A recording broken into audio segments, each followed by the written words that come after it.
Most people like to wait for crisis or breakdown or trauma or disease or diagnosis to finally make up their mind to change. My message is, why wait?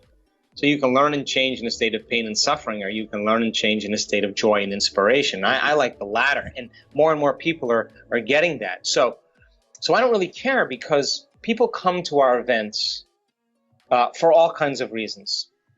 They're suffering from a disease, they have a mental health problem, they want to be richer, they want to be happier, they want to have a new job, a new career, a new relationship, they want to have a mystical experience, or they just want to prove to themselves they're creators and they're already affluent and wealthy in their lives, or happy in their lives. They just want more.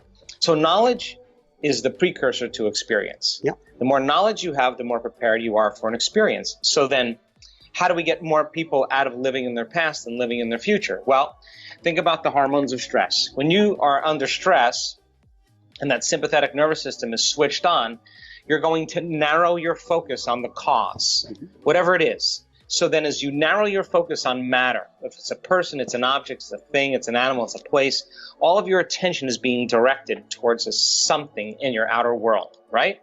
So then where you place your attention is where you place your energy.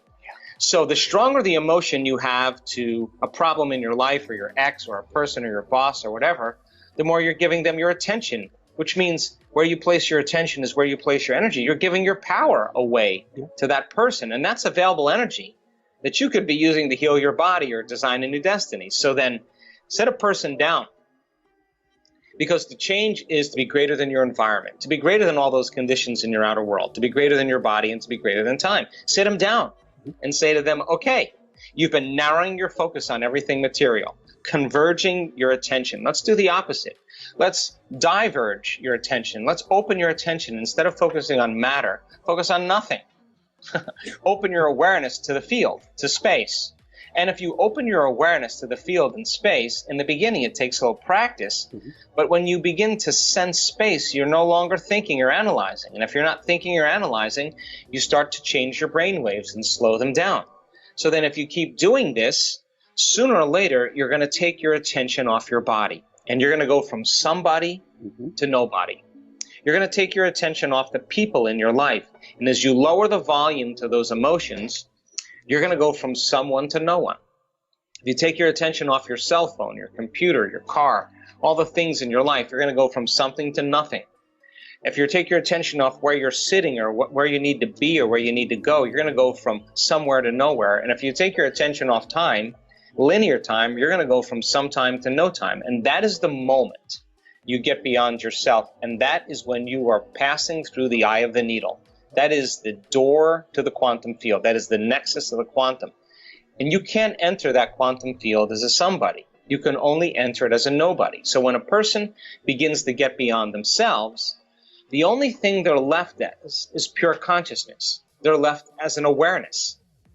Aware that they're aware in infinite space. Now, the quantum field is an invisible field of information that transcends time and space. In other words, there's no people there, there's no bodies, there's no things, there's no places, there isn't even time. So take away the earth, take away the moon, take away the stars, take away the light from the stars, take away the galaxies, take away everything material.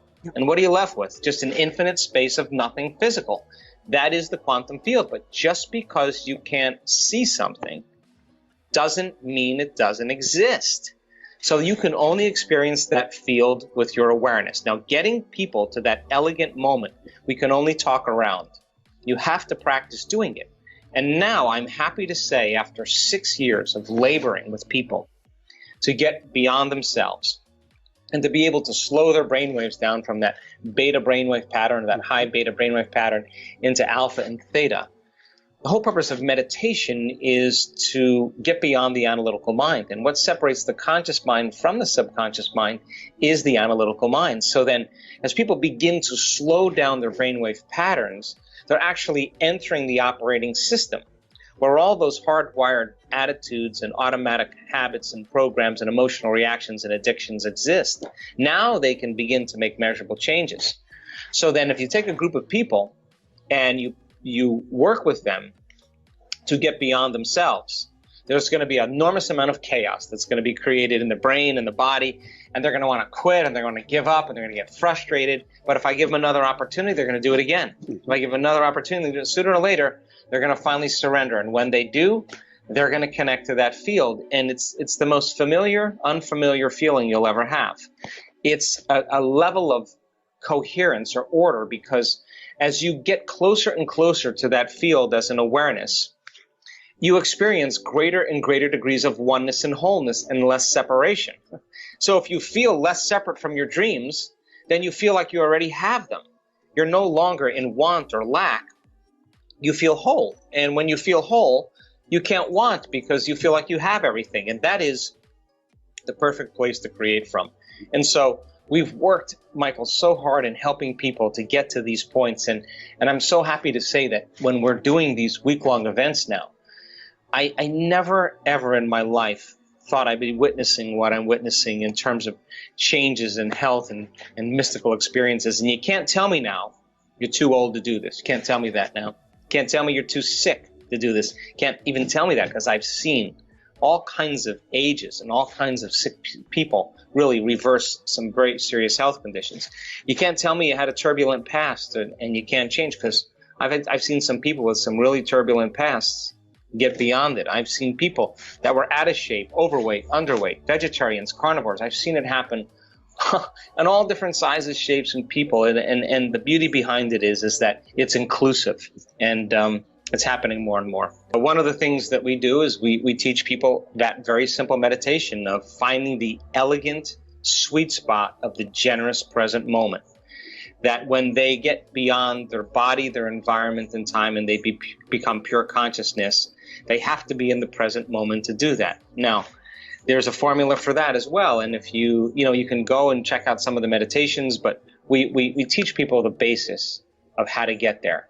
Heart coherence is another way to begin to slow your brainwave patterns down.